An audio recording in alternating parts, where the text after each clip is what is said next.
Hoje é um dia muito tremendo para nós, para mim. Se não é para você, para mim é. Mas vai ser, eu tenho certeza.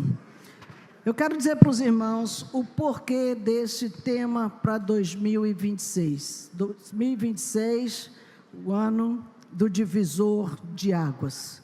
Já desde o início de dezembro, Deus me deu esse tema e nós estamos remoendo. E hoje eu quero falar sobre isso. Abra sua Bíblia em Tiago, capítulo 5, verso 17. Tiago 5, 17, ele diz assim: Elias era um homem sujeito às mesmas paixões que nós, e orando, pediu que não chovesse, e por 3 anos e 6 meses não choveu sobre a terra. Tiago 5,17, ele faz uma referência acerca de Elias. Quem é Elias? 2 Reis, capítulo 1, verso 8, diz que esse homem era um homem que andava vestido com pelos e com os lombos cingidos de um cinto de couro.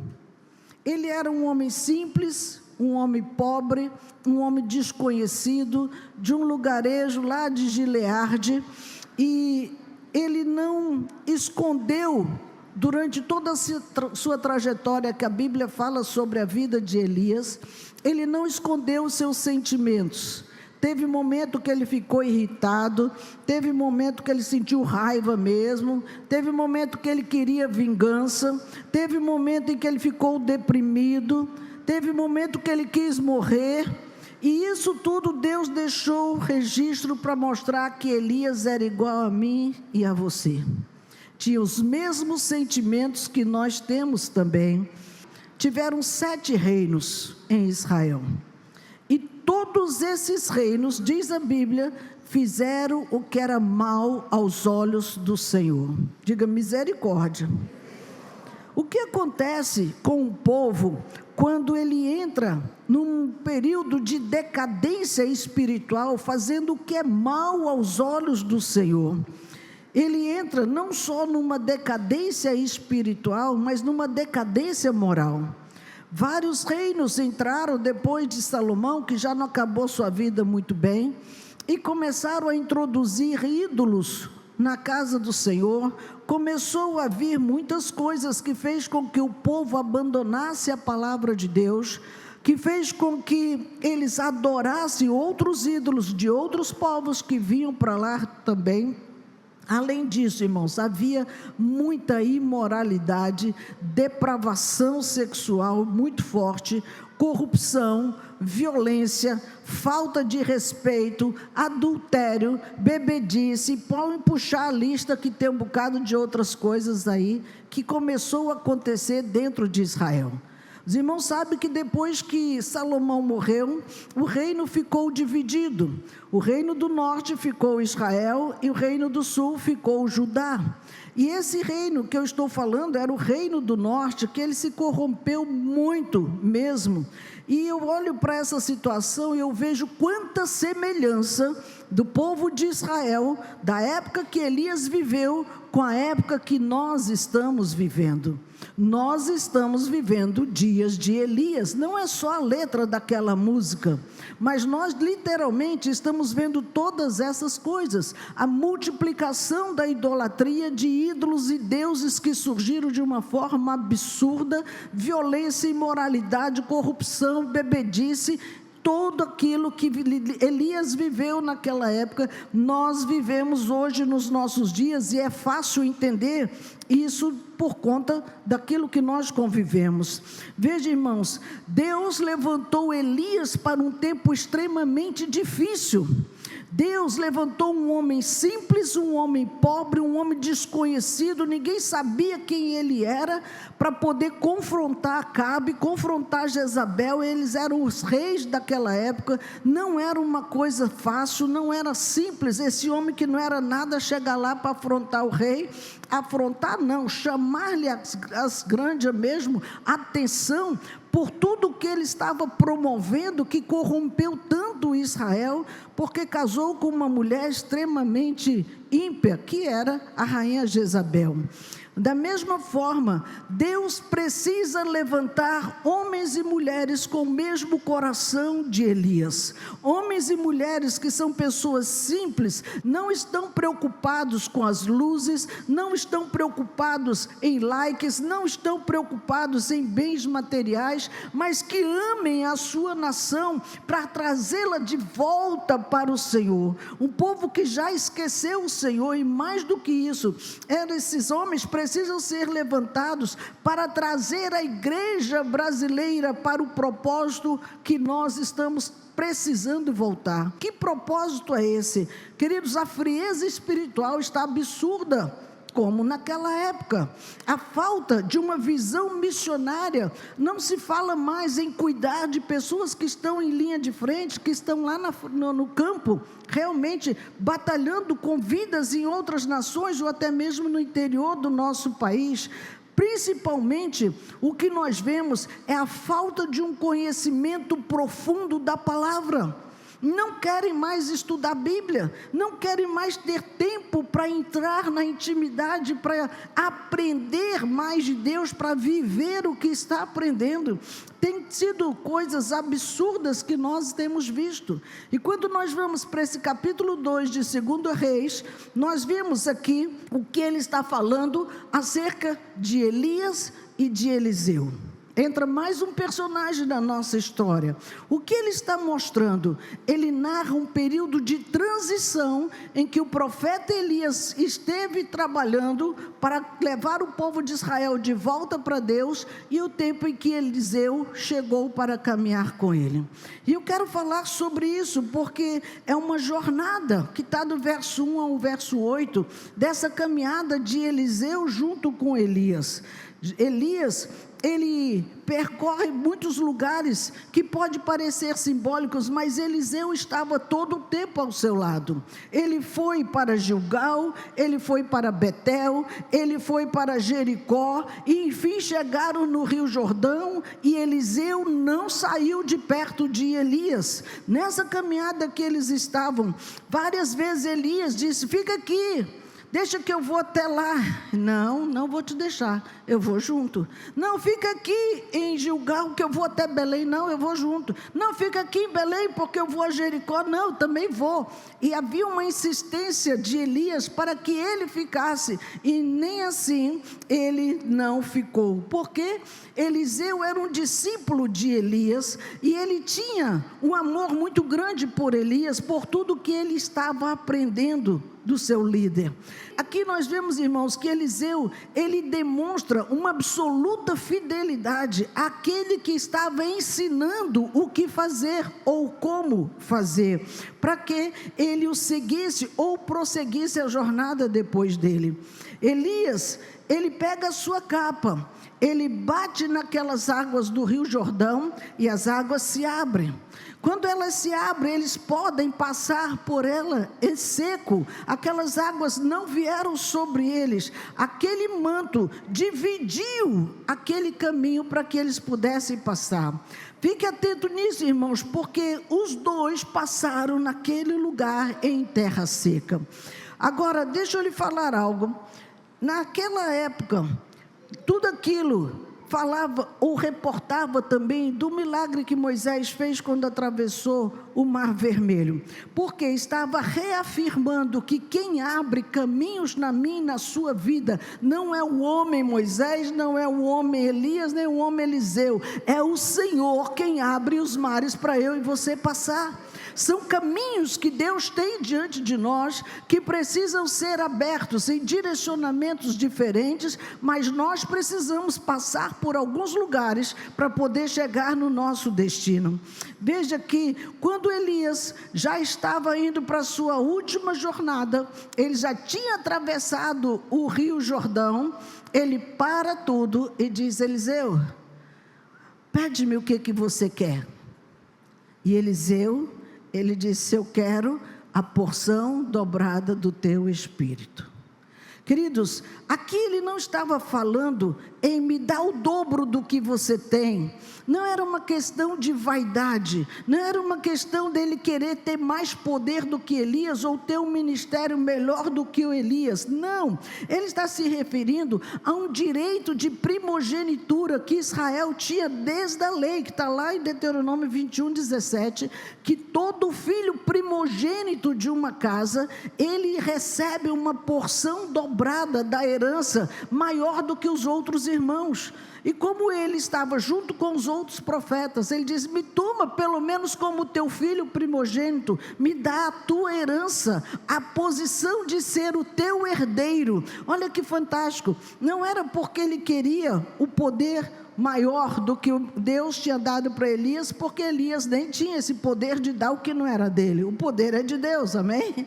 Então veja, ele pedia o direito de ser reconhecido como seu legítimo herdeiro. Seu pedido, irmãos, tinha um objetivo. Se o nosso objetivo for honesto, for verdadeiro, for transparente, peça o que você quiser e Deus vai te conceder. Deus não quer que, eu quero poder para todo mundo ver que eu toco, acontece, que eu falo, não, isso aí esqueça, Deus não vai se manifestar. Veja que aquele mágico chegou para Paulo e diz: ei, me dá esse poder aí, eu pago para você me dar isso aí também. Ele disse: ei, rapaz, você está enganado, não funciona assim não. Não se compra o poder de Deus com dinheiro, com posição, com promessas, nada disso. Por isso, queridos, examine os desejos do seu coração, antes mesmo de você pedir algo para Deus. Qual é a sua intenção de ter isso na sua vida? E seja livre dos egoísmos. A terceira coisa que eu vejo aqui foi a parte em que Eliseu viu como Elias partiu. Era a condição: se você vir o momento em que eu for, a bênção está na mão. Ok. Eliseu então foi surpreendido por um redemoinho que veio carros de fogo, veio cavalos de fogo e arrebatou Elias, que se afastou dele e o levou. Isso é história que a maioria da igreja conhece. Então o que ele estava querendo dizer? Quando Elias foi arrebatado, o que caiu de Elias foi a capa. Essa capa de Elias cai e Eliseu estava ali tão fascinado com aquela cena que estava diante dos seus olhos, que depois que tudo sumiu, os seus olhos foi direto para a sua herança. E ele pega aquela capa para si. Irmãos, esse gesto estava simbolizando uma transferência de autoridade, ou seja, era uma sucessão espiritual.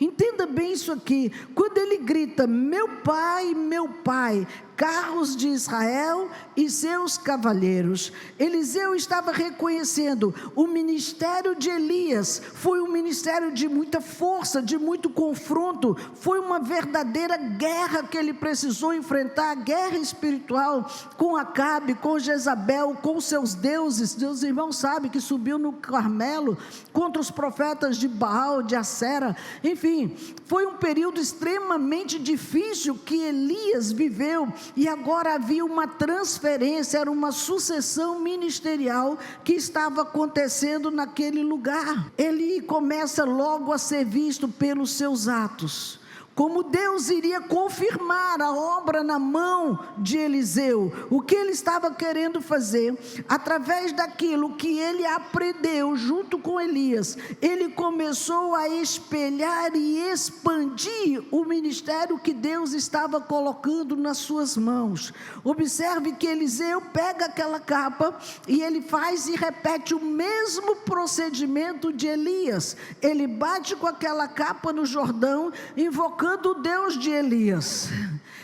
Era como se ele não acreditasse que aquela unção, aquela graça tivesse vindo sobre ele. E quando ele bate, ele viu que o espírito de Elias já repousava sobre ele. O rio Jordão literalmente se abriu, ele pôde passar sobre aquele rio. E aí nós vemos a importância dessa atitude. Ah, o que tem? Foi a mesma coisa. Não, não foi a mesma coisa. Essa transferência ministerial é um portão espiritual que se abre daqui para frente, queridos. Porque a travessia que fala aqui em 2 Reis capítulo 2, para Elias foi a última fronteira antes da glória. Mas aquela mesma atitude para Eliseu foi o primeiro passo para uma nova autoridade. Encerrava-se um ciclo e começava um novo ciclo, mas a continuidade do chamado, ela permanecia. Diga amém. Veja que durante todo o período de Elias, o seu ministério foi de confronto, e quando acabou esse ministério de confronto, de briga com o rei, o que Deus deu de resultado foi o arrebatamento. Ele não experimentou a morte, ele não passou por aquilo que todo mundo passa, mas antes de cruzar o Jordão pela última vez, a vida de Elias, ela foi marcada pelo peso da responsabilidade e pelo combate que ele teve contra a apostasia que Israel vivia. Era um tempo extremamente difícil que Israel vivia e não dava pistas nenhuma de arrependimento, de mudança, de abandonar os ídolos, de abandonar o pecado, a prostituição, nada, estava tudo certo, é normal, igual ouvimos hoje, é tudo isso muito normal. Não, irmãos, não era. Antes do Jordão, Elias era esse homem de guerra, era esse homem que lutava no espírito. Ele não lutava na força do braço, mas era no espírito, constantemente. Ele vivia fugindo de Jezabel, fugindo de Acabe, se escondendo, ia para as montanhas, ia para os desertos, e muitos conhecem o confronto do Monte Carmelo. Eram 750 profetas, todos juntos, de Asser e Baal, e ele sozinho num confronto de guerra muito forte. Queridos, o mundo espiritual não é uma coisa simples. Você está ali onde 700 invocam demônios o tempo inteiro e só um busca Deus. Não é uma coisa fácil. E Elias ficou ali a manhã inteira sendo oprimido por aquela situação. Quando deu meio-dia, ele: tá bom, agora deu. Vocês já tentaram, se retalharam, gritaram, fizeram e aconteceram. E ele, com uma oração, o fogo desceu, a glória veio e o Senhor foi louvado na vida dele. Não foi só momentos de alegria que Elias teve. Elias teve momento de extrema opressão, de solidão, que o levou a uma depressão, a se esconder nos desertos, na caverna. Ele não queria ver ninguém, era um homem solitário, mas a vida dele era de intensa oração, oração, oração. Por isso que quando ele falava, Deus agia, porque ele tinha intimidade com o altar de Deus. Se você quer ver Deus agindo através de você, gere intimidade, tenha tempos de oração. Eu nunca vi na história da terra até agora um avivamento que veio sem oração. Irmãos, todos foram frutos de horas e horas ininterruptas de oração na presença de Deus. Ah, mas é muito chato. Pois é, você ainda não descobriu o poder da oração e por isso é muito chato. Mas quando você entende aonde você está, com quem você está, acabou, acabou. O resto é resto. Você está separado para um momento, e era o que Elias sentia. Por isso que ele representava esse julgamento de Deus sobre o pecado de Israel. Já estava demais tudo aquilo que aconteceu naquele lugar. Por isso que depois que ele atravessou o Jordão, veio esse momento extraordinário. Ele deixa para trás a terra do conflito, ele deixa para trás toda aquela opressão com aqueles deuses e entra num novo tempo. Era um destino final, onde muitas vezes ele tinha caverna e tinha o deserto, mas dessa vez não era nenhum desses. Ele foi para a presença de Deus. Diga aleluias. O Senhor o levou para o céu de uma forma inusitada, com visível aparência de carros de fogo, cavalos de fogo, algo assim que a nossa mente não consegue nem imaginar como seria aquilo. E aqui nós paramos para o nosso tema. foi um divisor de águas, foi onde o Espírito de Deus cutucou a minha alma profundamente. É tempo de dividir as águas. O Jordão foi o ponto, irmãos, onde Elias encerrou a sua fadiga. Foi o tempo em que aquilo que ele passou na terra parou, acabou, para ele entrar na eternidade sem passar pela morte física. Mas tudo acabou? Não. Aqui entra o ministério de Eliseu. Agora esse ministério era um ministério de serviço e de autoridade profética. Queridos, para Eliseu, o Jordão, ele foi um lugar onde ele deixa de ser o auxiliar de Elias para ele ser o líder. Ele deixa de ser o servo para agora ele ser aquele que vai comandar tudo aquilo que Deus tem para ele. Antes do Jordão, Eliseu, ele era servo de Elias. A Bíblia diz que ele deitava água nas mãos de Elias, 2 Reis 3:11. Ele era aquele homem que vivia à sombra do mestre, estava todo o tempo ouvindo dele, estava todo o tempo acompanhando, estava todo o tempo vendo como ele estava trabalhando. Eliseu, ele aprendeu em silêncio. Isso é tremendo, irmãos. Quando ele estava ali, ele via os milagres que Deus operava através da vida de Elias, e foram registrados os milagres que Deus fez na vida dele. E durante esse período, a sua identidade estava sendo forjada, estava sendo definida. Para quê? Por quê? Porque Deus viu a sua lealdade, o seu serviço doméstico ainda ao profeta.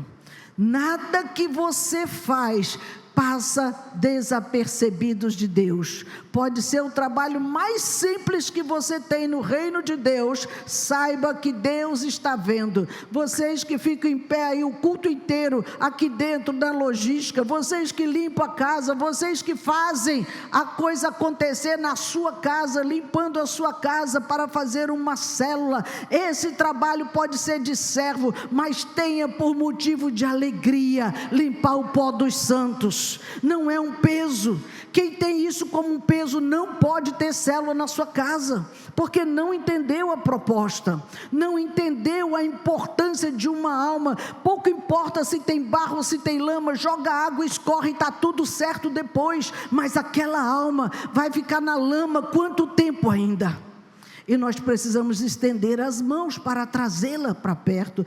Por isso que depois do Jordão, Deus muda a condição de Eliseu, e ele passa a ser o sucessor de Elias. Irmãos, presta atenção nisso. Quando ele cruza o rio, ele volta agora sozinho. Elias não está mais do seu lado, mas ele carrega um manto, ele carrega agora a porção dobrada do Espírito sobre ele.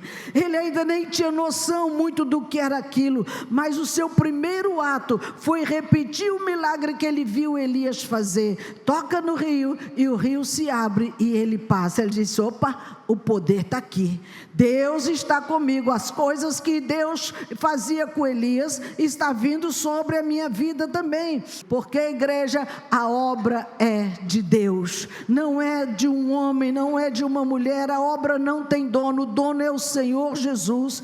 Por isso que a partir dali, o ministério de Eliseu se expande de uma forma absurda, e quando ele se expande, ele começa a exercer influência social. O seu ministério foi o oposto de Elias. Enquanto Elias era solitário, estava sempre recluso, orando, sempre fechado, buscando a Deus, o de Eliseu não. O de Eliseu foi no meio do povão, foi andar junto com os reis, aconselhar reis e fazer milagres junto com o povo, como ele fez para curar Naamã, o general assírio, como ele ressuscitou mortos. Deus fez com que a vida de Eliseu registrasse o dobro de milagres de Elias.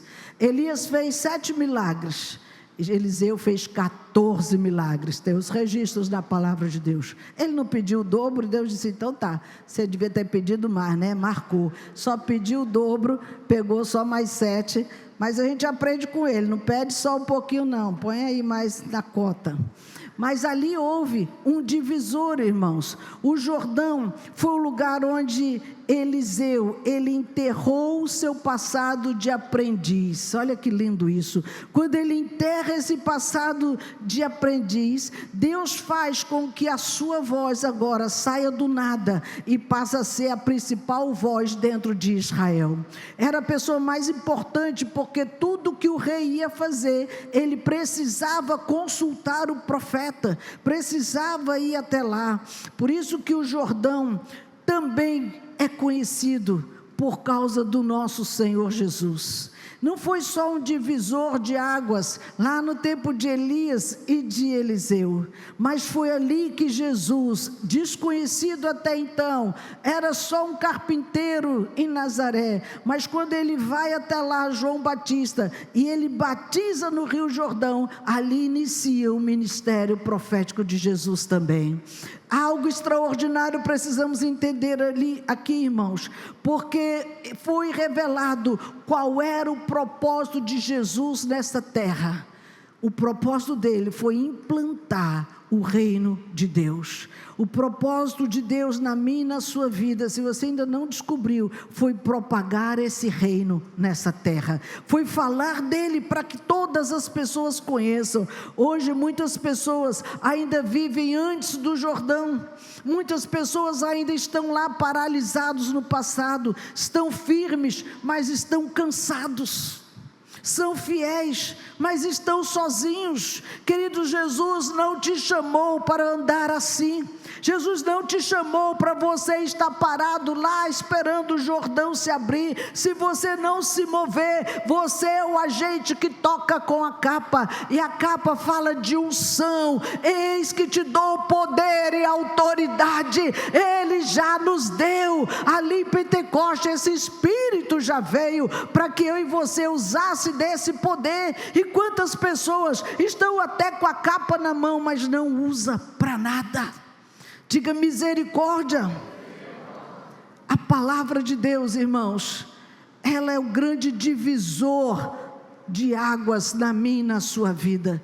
Você não foi no Jordão físico, mas você tem um Jordão espiritual, porque o Verbo se fez carne e aqui habitou entre nós, e vimos a sua glória. Como? Nesse livro. É esta palavra que faz um divisor de águas na minha e na sua vida, o antes e o depois. Antes de conhecer esse livro, tudo é normal, mas quando você conhece a palavra começa a nos tirar tudo aquilo que não agrada a Deus, tudo que é pecado, tudo que é mazela, pensamento ruim, desejo ruim, vícios. O Senhor vai limpando, vai purificando. É o tempo que você vai passando pelo Rio Jordão, e quando você passa por rio em seco, quando você chega do outro lado, você tem a palavra, você tem a unção, você tem a autoridade. Agora precisa fazer a obra de Deus. Deus não nos quer parado, irmãos. A palavra, ela é viva